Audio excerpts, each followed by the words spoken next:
nhớ rong ít trồng bây giờ đây à ít trồng tuân sai lúa cần đây à nó bây giờ là khiวิธีคูณเลขออโต้จะจังตรงนี้นะวิธีคูณในอยู่บริจาคที่อยู่ที่เราขีดไล่จังอ่ะที่ไล่ผลต่อจังอ่ะอยู่บริจาคอ่ะxử lýเลขออโต้สินะเลขไปตู้เป้าตู้หรือมันหรือวิธีอะไรอ่ะแต่สิ่งของนั้นแค่ในวิธีเลขออโต้เลขออโต้วิอะไรนั่นเนาะอ่ะอย่างที่เขาของนั้นนะเลขออโต้วิอะไรเขาเนาะแล้วตูลินอสนะเทียตูลาสุดท้ายแต่เนาะอยู่จุดลาอีอย่างลินอสนะลาอีอย่างเนาะอย่าลาอ้อนเนี่ยจะนึกมันอีวิธีต่างหากเลยที่เขาจะเขียนลาอีอย่างเด็ดตรงนี้ใช่ไหมลาอีเทียแล้วอ้อตูนะโอเคไอเทียอยู่ลิใจอยู่คุณลิจาเทียต่างจังนะอยู่เทียไรผลต่างจังผลนี่อะไรให้ผลอ้อวายนะจะเล่นเท่ากันนะแต่วันที่จะไปเย็นในมอตัว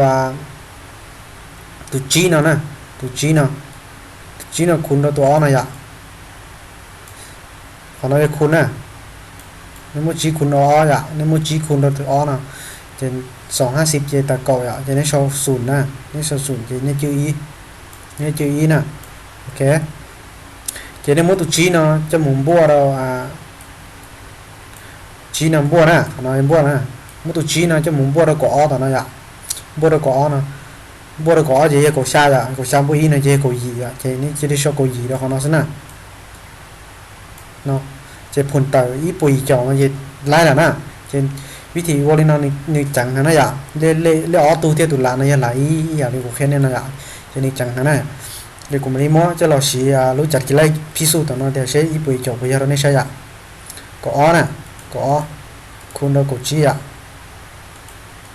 เท่ากันอีปุยจ่อเนาะอีปุยจ่อเนาะ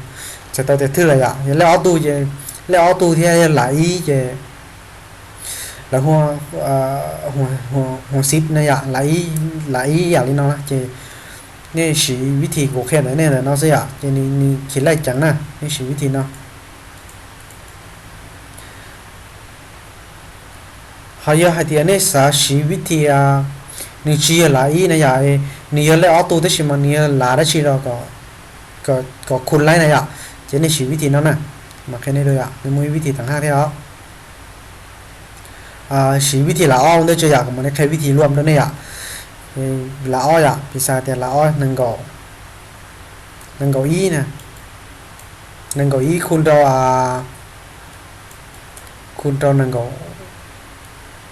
อ้อละอ้อนะตัวเนาะอย่าละอ้อหนึ่งก่ออีคุณเราหนึ่งอ้อแต่ดิจ้ะแต่เข้าไว้อย่างนี้กูดูนะก็มัวมดอ้อนะคุณเราอีนะอย่าละกูดูอ้อคุณอีชอโดยกูอยากให้กูดูสินะโอเคเจก็มัวอ้อเนาะจะหลอมบัวเราหนึ่งกับอีนะเจต่างหนึ่งกับเป้เนี่ยต่างหนึ่งกับเป้เจก็มัวหนึ่งกับเป้เนี่ยเนาะคุณอ้ออีชอจะยัดตัวจ่อโปรเจกต์จ่อก็จะชอบโปรเจกต์จ่อของเราสิละอ้อเจนึงวันนี้เนาะละนะนึงมั่วคุณอ้อนสีขนาดนั้นถ้าก็จะลำบากตายเจนึงมั่วคุณอ้อนสีขนาดนั้นจะยับไปจะจอยน้อยละอ้อเจนึงวันนี้เนาะนะละอ้อยิ่งใจจ่อละ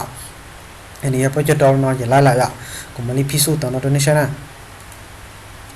นึงก็อีคุณเรานึงก็อ้อเท่ากับ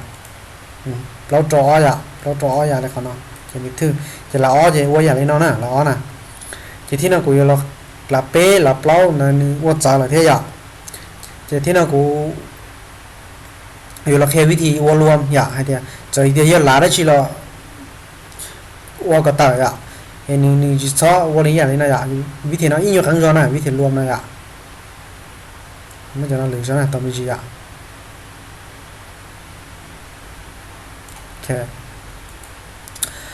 bisa hay thế ta xin nó cũng li này ý cầu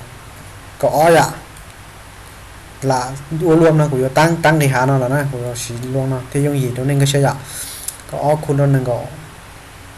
đừng có pe ok lên nó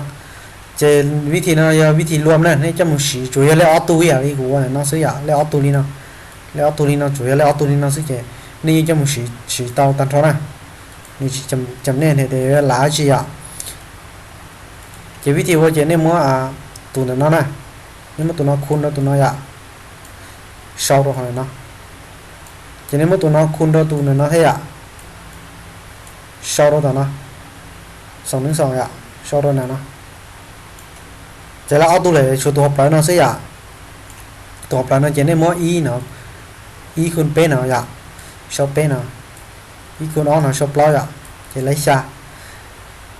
chế mua pem bộ ploy này pem bộ ploy chế lấy xa ạ chế nên số xa đó con nó thì vị trí để nó chế nên xí trời là p là ploy là cái gì thế nên sẽ làm bây giờ lên này nó số nó là y còn nó là nó này nên sẽ làm bây giờ nó là ninh ô tàu dạng con này vị trí để nó ạ còn mà đi ví dụ tao nó nên sẽ này có khuôn có p ạ thóc cả ở sát trôi ạ ở sát trôi ạ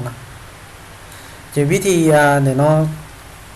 chỉ vị trí khuôn lên còn trắng này à xí xưa trắng ạ xí xưa hàng sai là khuôn lên cả như tàu ví dụ như là họ của hai này có này ạ có nó